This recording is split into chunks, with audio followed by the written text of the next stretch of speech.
Assalamualaikum warahmatullahi wabarakatuh. Selamat datang kembali di channel Kala. Dan tentu masih bersama saya, Yoga Pratama. Sebuah channel yang akan menceritakan tentang kisah-kisah misteri yang akan membuat Anda cukup untuk bergidik ngeri. Apa kabar Anda hari ini? Semoga Anda yang sedang menonton channel ini selalu diberikan kesehatan, diberikan rezeki yang berlimpah, dimudahkan segala urusannya serta selalu dalam perlindungan Tuhan Yang Maha Esa. Kali ini saya akan melanjutkan membacakan sebuah kisah misteri dengan judul Gending Alas Mayit, bagian part yang ke-8, sekaligus menjadi part yang terakhir. Dan tentu masih ditulis oleh Ed Dioseta. Tak lupa juga saya mengucapkan terima kasih untuk beliau yang telah mengizinkan saya untuk membawakan kisah ini. Seperti biasa ya sobat, Anda juga bisa mengunjungi tweet beliau yang sudah saya sertakan linknya di kolom deskripsi. Baiklah, tanpa berlama-lama lagi, tentu Anda sudah penasaran dengan bagaimana endingnya bukan? Mari kita langsung saja menuju ke kelanjutan kisahnya.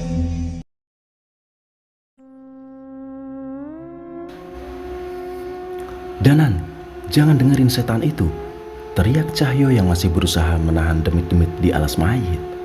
Aku tidak menghiraukannya dan mengikuti Laksmi yang berjalan mendengang-dengkan tangannya di depanku.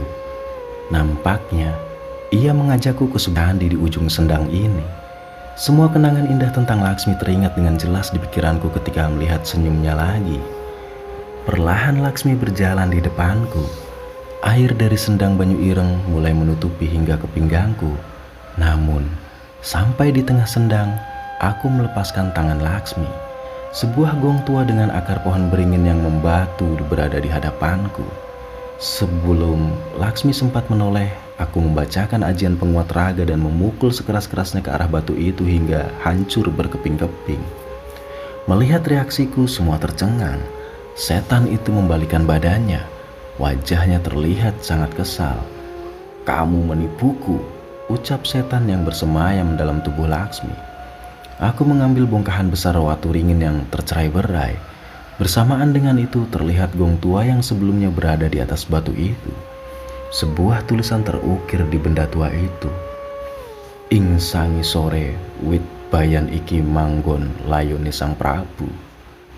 Ki Rusman Bayu Karna." Di bawah pohon beringin ini bersemayam jasad sang raja. "Cahyo, Ki Rusman Basukarna, jangan-jangan Mbah Rusman yang membuat gong ini?" teriakku di tengah sendang. Belum sempat mendengar jawaban Cahyo, setan Laksmi memerintahkan anak buahnya untuk menyerangku. Namun, semua setan itu terbakar oleh ayat suci yang dibacakan Pak Sardi yang mencoba mendekat ke arahku. "Benar Mas Danan, jika nama itu terukir di sana berarti itu peninggalan beliau saat mengalahkan kutukan gending alas mayit dulu," ucap Pak Sardi. Watu ringin sudah di tanganku. Namun apakah akan bekerja jika aku memukulnya tanpa menggunakan kayu sebagai pegangannya? Tapi sepertinya tidak ada pilihan lain selain mencobanya. Aku mengangkat tanganku setinggi-tingginya dan bersiap memukulkannya ke gong itu. Laksmi mendekat, kali ini wajah mengerikannya telah menghilang. "Mas Danan, jangan, aku gak mau berpisah lagi." Sekali lagi pesona Laksmi mencoba mengganggu keteguhan hatiku. Namun, aku tetap menjatuhkan tanganku dan memukulkan sekeras mungkin gong tua yang sudah membatu di tengah sendang. Suara mendengung terdengar ke seluruh hutan. Sebuah distorsi besar terjadi antara alas mayit dan dimensi alam gaib. "Dengerin setan laknat, walaupun kamu bawa puluhan wanita sepertimu ke sini, semua itu tidak akan bisa membeli kesetiaanku pada Sang Gusti Maha Pencipta." Aku memperingatkan setan yang bersemayam dalam tubuh Laksmi. Sekali lagi, tanganku menggenggam watu ringin dan memukulkannya sekeras mungkin.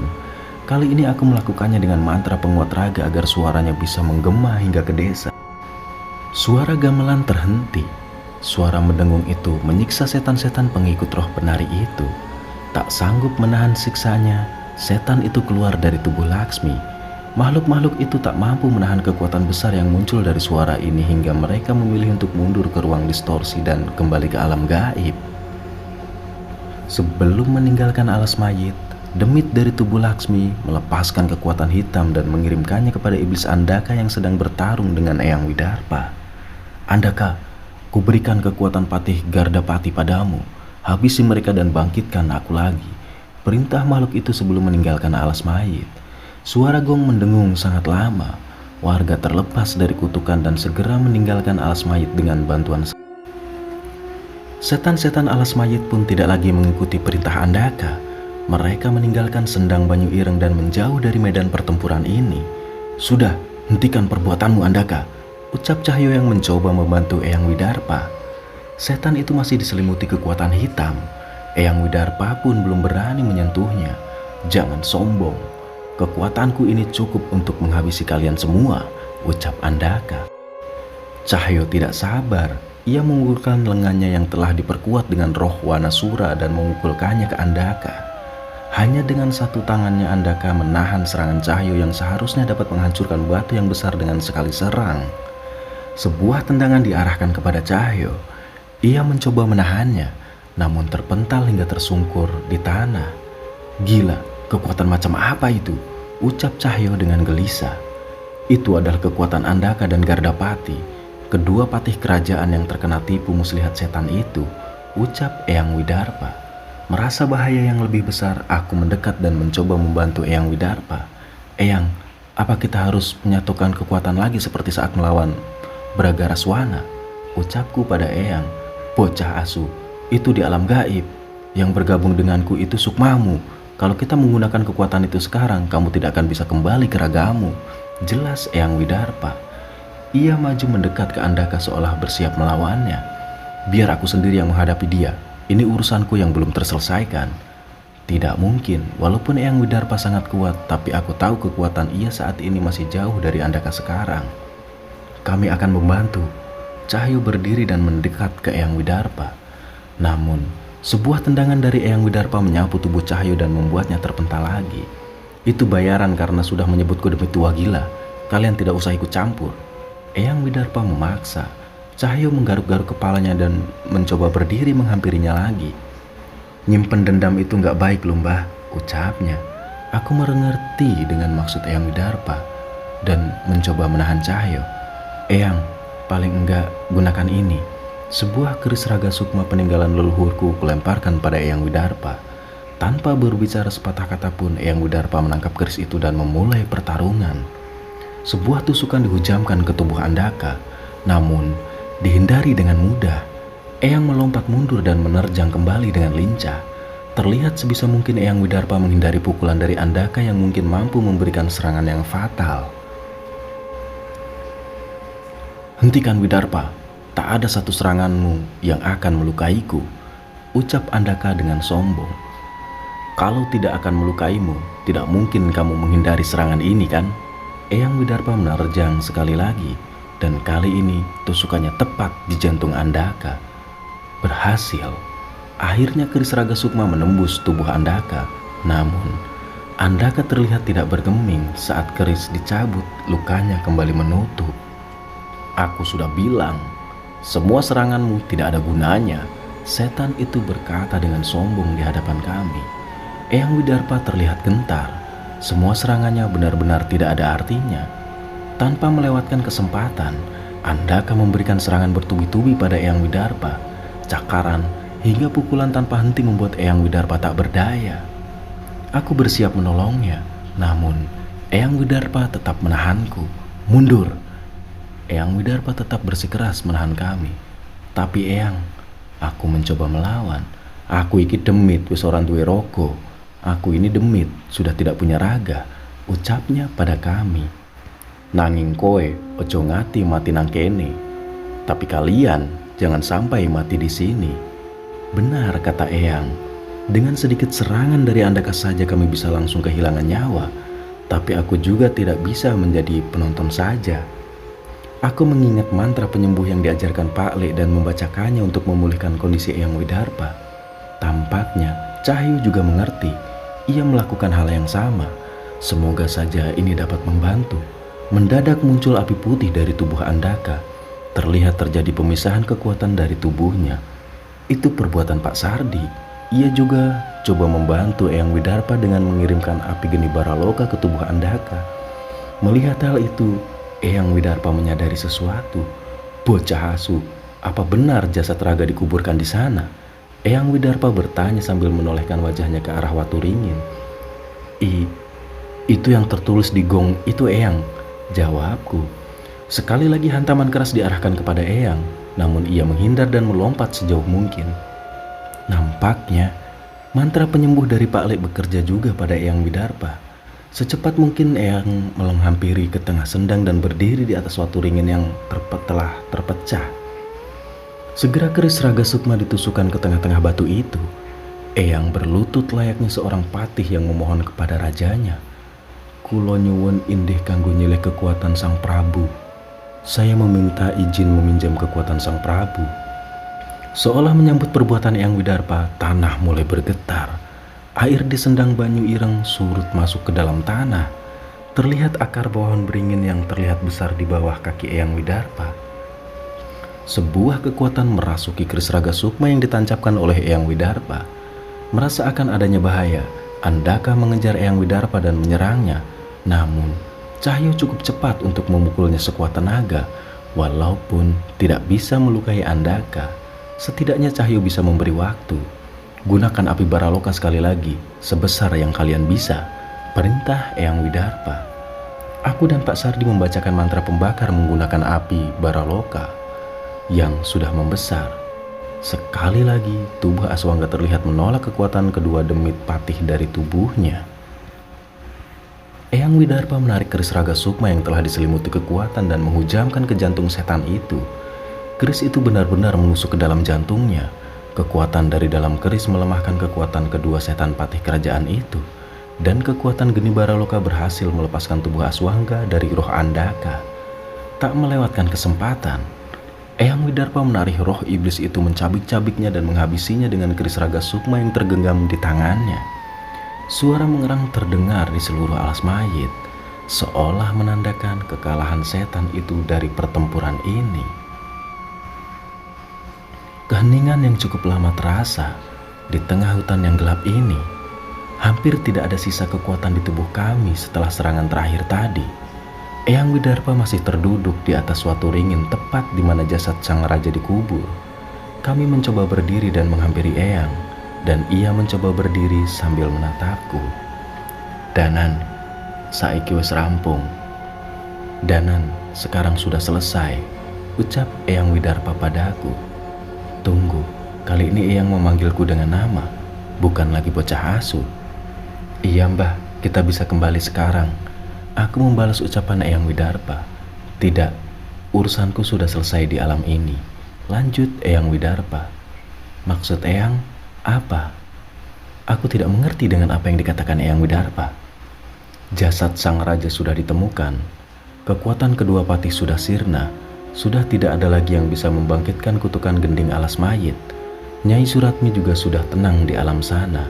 Aku sudah tidak ada urusan lagi di alam ini, jelas Eyang Widarpa pada kami. Berarti saat ini Eyang sudah tenang. Cahyo mencoba memperjelas maksud Eyang Widarpa. Eyang hanya mengangguk. Sebenarnya aku cukup sedih walaupun Eyang kadang kasar dan tak terkendali. Tapi ia sudah menyelamatkanku berkali-kali. Danan mengerti Eyang. Rasa terima kasih Danan gak akan cukup. Tapi saat tahu Eyang sudah bisa pergi, Danan ikut senang. Ucapku pada Eyang Widarpa. Sebuah kekuatan besar akan sirna dariku. Entah nanti apa aku sanggup saat menghadapi musuh seperti Andaka maupun Bragaraswana. Simpan lagi keris Raga Sukma ke dalam sukamu. Lafalkan mantra leluhur itu saat kamu dalam bahaya. Eyang Widarpa memberikan keris Raga Sukma kembali padaku. Apa Eyang Widarpa akan datang saat aku membaca mantra itu? Tanyaku, ia hanya menggeleng. Keris Raga Sukma itu adalah hadiah sang raja saat aku menyelamatkannya keluar dari kerajaan. Dan mantra itu kubuat untuk melindungi keturunanku, jelas Eyang Widarpa. Saat kamu membaca mantra itu dengan keris Raga Sukma di genggamanmu, leluhurmu yang lain akan datang membantu. Sepertinya aku mengerti dengan yang dimaksud Eyang Widarpa. Namun aku khawatir, makhluk apa yang akan datang saat aku menggunakan mantra itu lagi? Eyang Widarpa menoleh ke arah Pak Sardi. Jaga desa Windualit, jadilah kepala desa dan gunakan api geni Baraloka untuk membersihkan seluruh hutan ini. Pesan Eyang kepada Pak Sardi, sampaikan salamku pada Pak Demu. Eyang berpaling dan berjalan meninggalkan kami.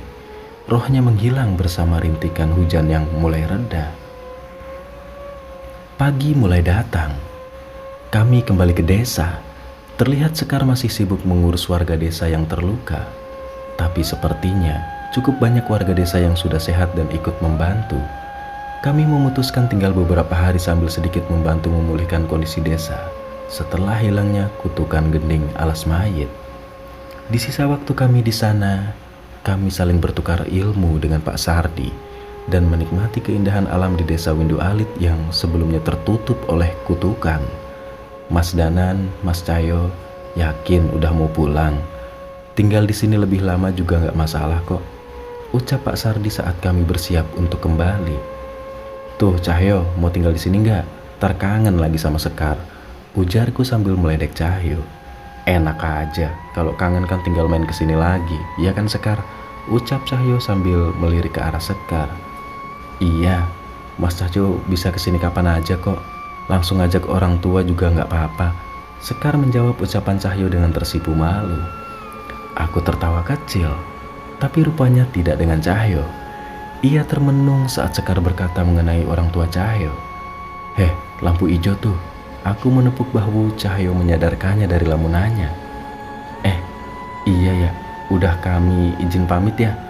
Sekar jaga baik-baik kedua orang tuamu ya, ucap Cahyo pada Sekar dan segera kami meninggalkan desa Windu Alit. Desa terpencil di kaki Gunung Merapi yang menyimpan banyak misteri. Radio Tengah Malam, masih bersama saya Ardian, penyiar favorit kalian. Ada kabar baik nih dari teman kita yang bernama Cahyo. Kabarnya dia sudah berhasil menyelesaikan permasalahan kutukan gending alas mayit. Selamat ya buat kalian dan desa Windu Alit. Kalian memang orang-orang hebat.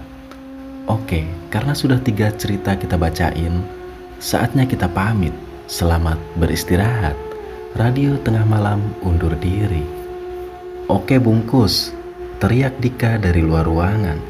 Secangkir kopi sudah disiapkan oleh Dika di ruang tunggu. Lu emang partner terbaik, Dik. Hujan-hujan gini emang paling enak ngopi, ucapku pada Dika yang hanya dibalas dengan jempol di tangannya. Aku menceruput kopi buatan Dika dan merebahkan tubuhku di sofa. Namun aku merasa ada yang aneh. Sayup-sayup terdengar suara gamelan mengalun di ruangan ini. Dika, kamu dengar itu nggak? Ucapku pada Dika. Dengar apaan? Gua masih ngebuat playlist nih, jawab Dika dengan santai. Itu ada suara gamelan. Aku menghampiri Dika dan membuka headsetnya. Ia berdiri menghampiri jendela dan memejamkan telinganya. Oh, itu di kompleks sebelah lagi ada hajatan. Katanya nanggep wayang kulit, kita juga diundang kok. Tuh undangannya, ucap Dika sambil menunjukkan undangan yang tergeletak di meja. Walah, gua kira itu kutukan yang masih nyangkut di kita. Lanjutku dengan segera melanjutkan menyeruput kopi sekali lagi. Setelahnya kami hanya sibuk dengan kesibukan masing-masing sebelum bersiap untuk pulang. Namun, tak seperti biasanya, suara pintu diketuk dengan lambat. Dik, ada yang ketok pintu? Tanyaku pada Dika. Iya kayaknya, lu bukain dulu dah. Gue dikit lagi selesai. Perintah Dika kepada aku. Oke, lu kelarin aja dulu. Aku segera berdiri dari sofa dan mencoba mendekati pintu. Namun, lampu tiba-tiba berkedip dengan tidak wajar dan angin dingin berhembus di leherku. Jangan dibuka! Suara berbisik terdengar dari belakang punggungku. Aku tidak menghiraukan. Namun, kedipan lampu menjadi semakin cepat dan mengerikan. Saat langkah kakiku mendekat menuju pintu, muncul sesosok makhluk pria seumuranku dengan wajah yang hancur. Itu hantu Nandar. Seharusnya ia tidak akan muncul bila aku tidak menyalakan korek dari Pak Le. Aku heran dengan apa yang terjadi. Hantu Nandar hanya menatapku dan kali ini berbicara dengan berteriak di hadapanku. Jangan dibuka. Dan cerita pun harus selesai sampai di sini ya sobat. Nantikan kisah-kisah misteri lainnya hanya di channel Kala.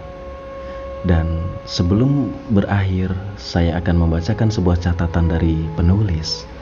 Sebelumnya terima kasih semua buat pembaca di seluruh penjuru Nusantara di platform manapun. Di catatan ini saya sedikit menjawab pertanyaan dari sobat horor mengenai kisah ini. Mengenai gending alas mayit ini merupakan cerita yang saya dapat dari seorang warga desa. Nama desa sudah disamarkan. Konon kutukan gending alas mayit ini pernah terjadi di antara tahun 80 sampai 90-an. Tapi untuk tokoh dan alur cerita merupakan pengembangan untuk melengkapi kisah ini. Mengenai desa Windualit sendiri saat ini sudah lebih modern dan mulai terbuka dengan wisatawan. Pemerintah pun sudah melihat potensi wisata di sana. Walaupun terkadang katanya warga masih sering mendengar suara gamelan, namun bukan suara kutukan seperti dulu. Kalau kalian suka traveling saat desa ini sudah semakin berkembang, mungkin kalian akan sampai ke desa ini. Walaupun mungkin kalian tidak akan sadar tempat yang kalian datangi adalah lokasi terjadinya kutukan gending alas mayit. Terakhir dari saya, mohon maaf apabila dari cerita saya ada yang menyinggung dan sampai ketemu di cerita berikutnya. Dan itulah catatan dari penulis yaitu @dioseta. Terima kasih bagi kalian yang telah menonton video ini dan berikan like kalian jika kalian suka dengan video kisah ini. Dan jangan lupa tinggalkan komentar kalian di kolom komentar. Dan jika Anda ingin mendukung channel ini agar jauh lebih baik lagi, kalian bisa klik tombol subscribe. Akhir kalam, wassalamualaikum warahmatullahi wabarakatuh. Sampai jumpa kembali di kisah-kisah selanjutnya.